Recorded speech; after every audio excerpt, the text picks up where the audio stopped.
boat in the field. The boats in Heat 1A, we'll show them to you. The Budweiser, the Vantage Ultra, the Oh Boy Alberto, the Miss Rock, the Miller High Life, and the Mr. Pringle.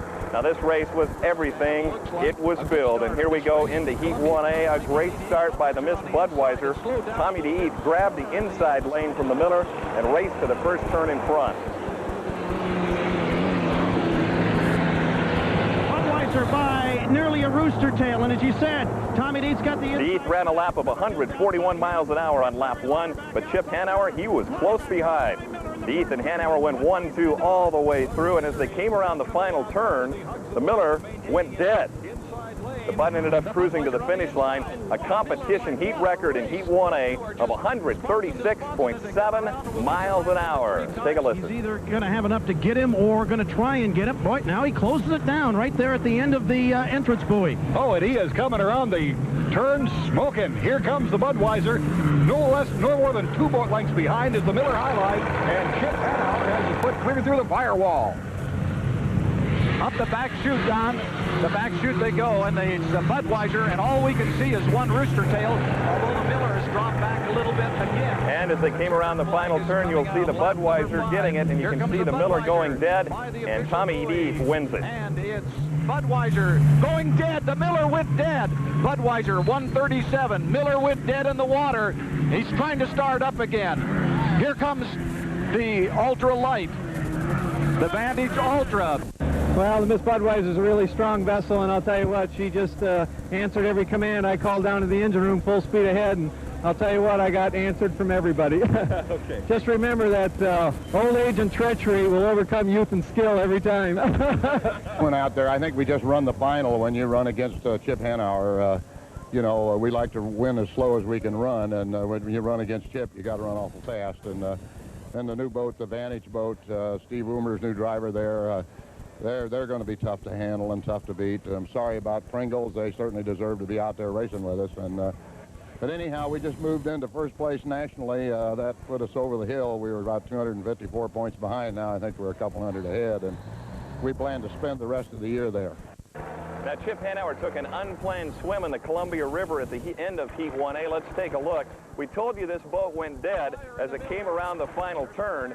Chip had to jump in the river as his engine caught fire. A disappointing end to a heat that for 4 3/4 laps was an absolute dandy race, Budweiser and Miller. I think we had an engine failure, and then that caused a subsequent fire. Fire do any damage, do you know? Until we get the bonnet off of it and see down in the engine compartment, we can't tell. This makes it tough for the final, I know. What's the chance you could be ended up in the pink gear today? Could happen again. We'll just have to wait and see. Now, similar tough luck in Heat 1A for the Mr. Pringle. Scotty Pierce had been plagued by problems with his boat all week long, and again, they had problems going into Heat 1A. It couldn't get going for Heat 1A. You take a look, Pierce kept trying to get it started, but it was just not to be. I don't believe he's going to make it. He's on our side of the course, and he's trying it again. We've had trouble all week long with the things starting and going. Once it was up and going, it's run as good as anyone here, but it's been a continuing problem. We think we have it isolated and it goes somewhere else, and we're going to try some again. We aren't giving up. We're going to go for the second heat and go for a win, and hopefully that'll give us enough points to get in the final. Now, Heat 1B proved to be just as exciting as Heat 1A this afternoon. An excellent duel between John Prevost in the Circus and Ron Snyder in the new Miss Madison boat. Let's take a look at the boats that were in Heat 1B this afternoon here on the Columbia River. There was the Circus, the Madison, the Seaco, the Pocket Savers, the Jackpot, and the Pietro. Now, Ron absolutely nailed the start to Heat 1B. He grabbed the inside lane, and he also grabbed the lead. Now, this Allison-powered Madison boat, built by Ron Jones, very impressive today out here on the Columbia River. One of its laps exceeded 134 miles an hour, and he ended up averaging 126 for the heat. Well, the 125-mile-an-hour lap for an hour. But it was not enough to overtake John Prevost in the pink Circus boat. The Circus, the sister ship to the Miller High Life, sitting down here on the west end of the pits all week. A team that basically has a 2-boat camp, and they did a lot of good racing today in the Circus boat did. And Johnny Prevost able to overtake the Miss Madison and win Heat 1B. Now, at the end of lap 4, Prevost is where he sees the lead in that heat. He cruised in for the 400-point victory. The Seaco Aviation finished in 3rd place. The Pocket Savers finished in 4th place. The Jackpot Food Mart in 5th, but again, it was John Prevost in the Circus winning Heat 1B and picking up an important 400 points as these guys get ready to go into the final and try to make that final here in the Tri-City. Here we see the Circus coming around to take the checkered flag in Heat 1B and pick up that 400 points, and he had a very impressive heat, and we'll hear from him in just a second. Last lap, he had a speed of 130.756, and the last lap just being lapped almost right now is Jackpot Foods, but here comes Miss Madison in a great race for Miss Madison and a speed of 114. Really cut back, Frank. Jim, Heat 1A was billed as the big race of the day, but we saw some great racing in Heat 1B. John Prevost, the turbine had it when you needed it. Yeah, that's the thing about power to weight. You know, you can do all you want to do about engineering, but when it comes to pure power to the weight of the total product, you can't beat a better power to weight ratio than you just can't beat it. 134, you must have got used to it in a hurry. Well, that goes to show you how good of a job Ron Jones and his crew did to putting this boat together, and I feel comfortable in it at that speed, and so that's where I set it. And what else can I say? It's got a lot more in it. When I'm going to get that out of it, I don't know yet, but well, I know you guys will probably see it happen on the water, but I can't tell you when it's going to happen. This was the case with the turbine when he wanted to, decided to pull away. No, we had some fuel problems coming in the corner down there, and she just backed off so much on me that then once I did that and he got that much of a lead on me, there was no catching anymore, so that was the problem there. Okay. Ron Snyder, driver of the Miss Madison, the new Miss Madison. We'll be back with exciting action from Heat 2A in just a minute.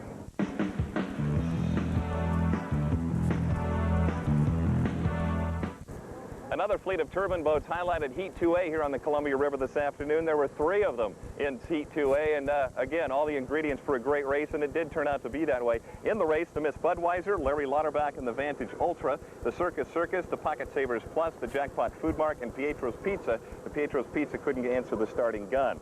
Now, once again, Tommy D hit a great start, hit the start line right on the button in Heat 2A. The Circus had to slow down after a little bit mistiming that start, and Tom Deese jumped in front, and he never looked back. This was basically just a nice ride out on the water this afternoon in front of the crowd of fans on both sides of the river. Tommy jumped in front, never looked back. He ran miles an hour through lap 1, went on to his second heat victory and another 400 points, and he's 800 points already into the final and starting to build on that national points lead and get set for that final heat here on the Columbia River. After Dana Wagner talks with Tom Deese. In the Budweiser, another complete start and finish, 400 more points, 800 total so far. Jim, I'm here with Tommy Deese, the elated winner of the Miss Budweiser in Heat 2A. Miss Bud's tough to beat today. Well, I'll tell you what, the crew's done a fine job putting it back together again. They worked over 300 hours in a 24-hour time frame, so it's a crew effort, and it's all teamwork. That's what the Miss Budweiser is all about, is teamwork. The national points leader right now, the Miss Bud, heading into the final here. Back to you, Jim. Now, Heat 2B proved to be a critical race for the Mr. Pringle. Scotty Pierce, having been shut out of the first race, he needed a first-place finish in Heat 2B to have any chance at all to make the final. Now, the lineup for Heat 2B included the Mr. Pringles, as well as the Miss Madison, the Seaco Aviation, the Miss Rock, the Oh Boy Oberto, and the Miller High Life. Now, Chip Hanauer couldn't get the Miller started, and he did not even race. George Woods couldn't finish, and that knocked him essentially out of the final heat. Now we'll go to the pictures from Heat 2B. Another dandy start by Ron Snyder in the Miss Madison. Boy, they had an absolutely great week here after coming in here and christening the boat here and getting qualified. 130, ran 134 in that earlier heat. He came from the outside to grab the lead, but by the end of lap 1 in Heat 2B, Scott Pierce had caught and passed Ron Snyder. The Pringles went on to an easy victory in this race. Scott Pierce ran an average speed of 133.7 miles an hour, and as we said just a moment ago, this was a very important victory in the Heat 2B for Scott Pierce as they vaulted him into the final with the Oberto going out after Scott Pierce was very relieved from the earlier time that we talked to him. 8 miles per hour. Jim, the Pringles camp a little bit nervous entering Heat 2B. Looked like they might not make the final, but Scott Pierce had an easy win, and you guys will be in the final. You have to be relieved. Well, I am very much relieved. Is it official we're in the final? Yeah. Oh, well, then I'm happy. You know, we've had so many problems this week. It's just so unlike our team all year long, and they're the guys that work their heart out, but we need to even go a little bit faster than what we're going right now, so we're going to see if we can do that for the final. Jim. The Pringles is up and running. They got to be happy now. Things look good, and they are looking for a victory here. We're with John Prevost, driver of the Circus, and he is qualified for the final, but the Miller High Life is not because of the first two heats. Johnny, I guess, what's the situation going into the final? Well, like I said before we really started, that we're going to, we just made the decision, which our team thinks is the best decision, that is to have Chip drive. It was really my decision. When it got down to me, it was a deciding vote, and I felt like Chip can do a better job. I mean, we're talking about someone who's involved in their fourth unlimited race, and we're talking about a guy that's been driving 7 or 8 years and the premier driver in this sport. It's not even a consideration. So Chip Hanauer made it into the final heat, as he did at the Gold Cup, by driving the Circus boat. He joins the Budweiser, the Pringles, the Vantage Ultra, among others in the final. And we're going to be back to bring you that exciting championship heat of the 1988 Columbia Cup right after this.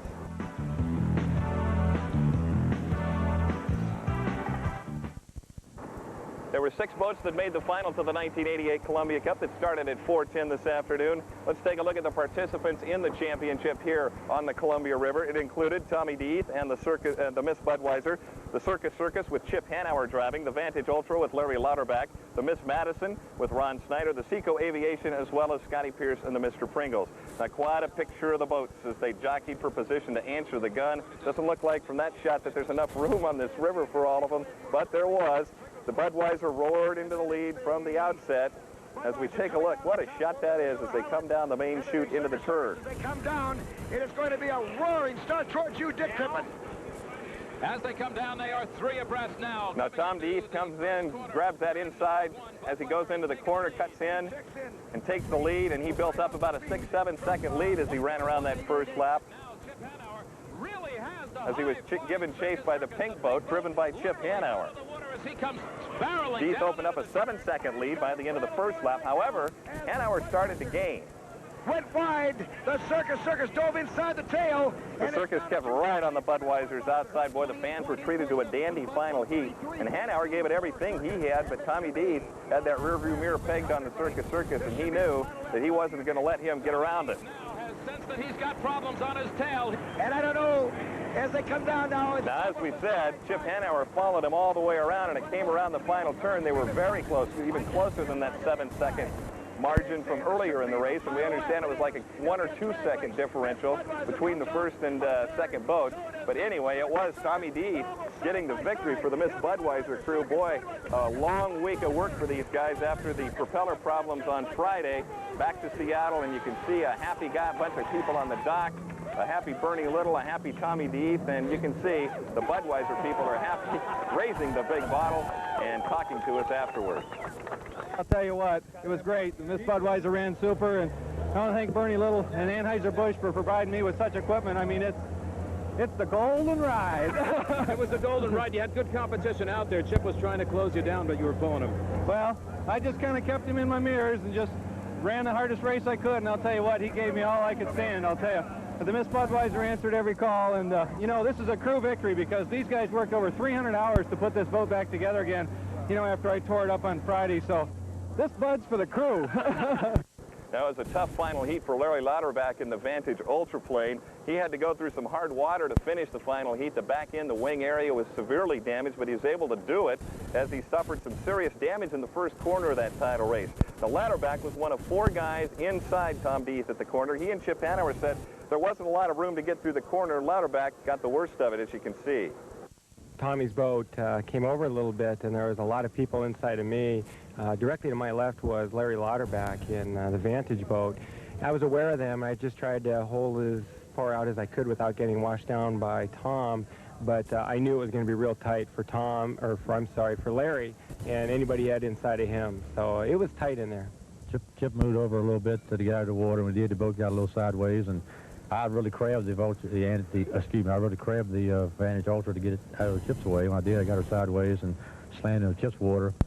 We tore our rear wing off, tailpipe, a lot of deck damage, and the performance of the motor went away. The performance of the handle on the boat went away. We just started fading back in the pack, and it just Now with us right here is the winner of the 1988 Columbia Cup, Tommy Deeth. First, Tommy, let's talk about that. How was that at the start? Larry Lauterbach and Chip thought maybe you pinched a little. What happened? Oh, I left plenty of room out there. There was enough room to drive buses through there. I was about 4 or 5 lanes off the turn all the way around. I'm a gentleman on the race course, and I gave them guys lots of room. You guys had a lot of great racing today. I guess take us through it. How did it feel out there? Oh, it just felt great. The Miss Budweiser performed flawlessly all day long, and, you know, the crew really worked their hearts out. They worked like galley slaves, you know, back in Seattle fixing that boat, and to bring it back here and to put it in the water this morning for the first time after all those repairs, and to win all 3 heats and set a world record in that first heat, it's just fantastic. Given the luck that you guys have had, the whole Budweiser team this past several years, although winning last year, it has been kind of tough here on the Columbia River for Bernie's team. And winning today, after all the problems, I guess that's got to be quite a feeling for you guys. Absolutely, and very satisfying for me because I came here in '86 and ran second, and to come back and win the Columbia Cup for my second time, I won here in '82. It's just, you know, really a special place in my heart out here for the people in Pasco. Now, a lot of competition here, and you knew it, and we talked about it all week long. In your racing career, how did this week stack up as far as a race day in your life? Well, I'll tell you what, it ranks right up there with the top. I won the Gold Cup in '76, driving the Miss US. Last weekend, or 2 weeks ago, actually, in Syracuse, was the most perfect weekend I've ever had in boat racing. I was top qualifier and won all the heats, but this comes really close to it, I'll tell you, because we won all the heats, and the crew did a super job fixing the Miss Budweiser, and we were just pleased to win this race. Chip Hanauer gave you a run in the Circus. He didn't get to drive the Miller. Was there any difference in those 2 boats in your mind? Had the Miller been there, would it be any different? Chip makes all the difference in the world, whatever boats he get in. I'll tell you, he's really a true champion, and one credit to the sport. He does a fine job driving his boat, and yeah, I'll tell you what, you know, Chip makes this race worth winning for me. You got the high points lead now. I know that's another frosting on the cake in addition to the victory. You got a couple of more races going, especially next week in Seattle. Your approach going over to Seattle? Well, we're not going to get overconfident. We're going to really work hard, and you know, we just want to do the best we can at every race we can. We still have 3 more races left to go, so it's a little early to tell anything about high points, but we're just going to keep plugging away, and the Miss Budweiser wants to be there, national champion 10 in a row. A saving grace, though, if you have a boat problem, God forbid, next week, you don't have to travel too far to the boat shop. No, the boat shop's only a few miles away in Seattle, but once we get down to San Diego and Las Vegas, hopefully we can get through those without any incident. What's on the menu for tonight for Tommy Deeth? Oh, I'll tell you what, a good cold Budweiser, that's for sure. Somehow I figured you'd say that. We thank you for coming back. I know you're a tired man, but no doubt a gratified man for getting a victory today. Oh, absolutely. I really want to thank the fans in Pasco for supporting me and coming out and rooting me on, because I'll tell you, the Budweiser fans in Pasco are the greatest. Okay, Tommy Deeth, a happy Tommy Deeth, winner of the 1988 Columbia Cup. We're going to be back to wrap things up right after this.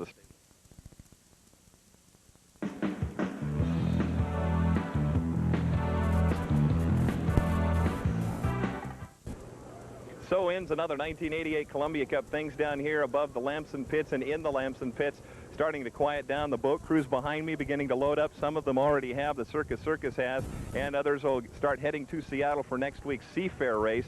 Anyway, again, a great week of racing. 153-mile-an-hour laps by the Miss Budweiser and the Miller High Life in qualifying. 14 boats entered, 12 boats raced in this 1988 Columbia Cup. And again, it was the Miss Budweiser for the 2nd straight year getting the victory, winning on the Columbia Cup course with Tommy Deeth at the helm. Bernie Little getting its 2nd straight victory. They'll head to Seattle for the Seafair race. In addition to that, again, the Budweiser grabbed the national high points lead away from the Mr. Pringles, but they are still about 300 points apart, so that will be a very close thing to watch the next couple of weeks as they get ready to finish up the season. There are a couple of races left, so that's what will be happening the next couple of weeks. You're watching another look at the victorious Miss Budweiser, which overcame those mechanical problems from Friday, the boat going back to Seattle, and assessing all that damage, working a lot of hours to get back, and then coming back, the boat arriving back in the Tri-Cities about 1 o'clock this morning. The crew got back late last night, and after a few hours of rest, they got up and got ready today, ran a few test runs this morning, and then ran out and just absolutely ran 3 fantastic heats. Again, one more time, the winner of the 1988 Columbia Cup, Tom Deeth and the Miss Budweiser. We've had an excellent week here, a lot of fun, a lot of hard work, and we've had a lot of hard-working people helping us put this program on, as well as the hard-working people at KEPR, and we'd like to thank them and thank you for joining us, our post-race show of the 1988 Columbia Cup. Until next year, I'm Jim Hall reporting from Columbia Park. Good night, everybody.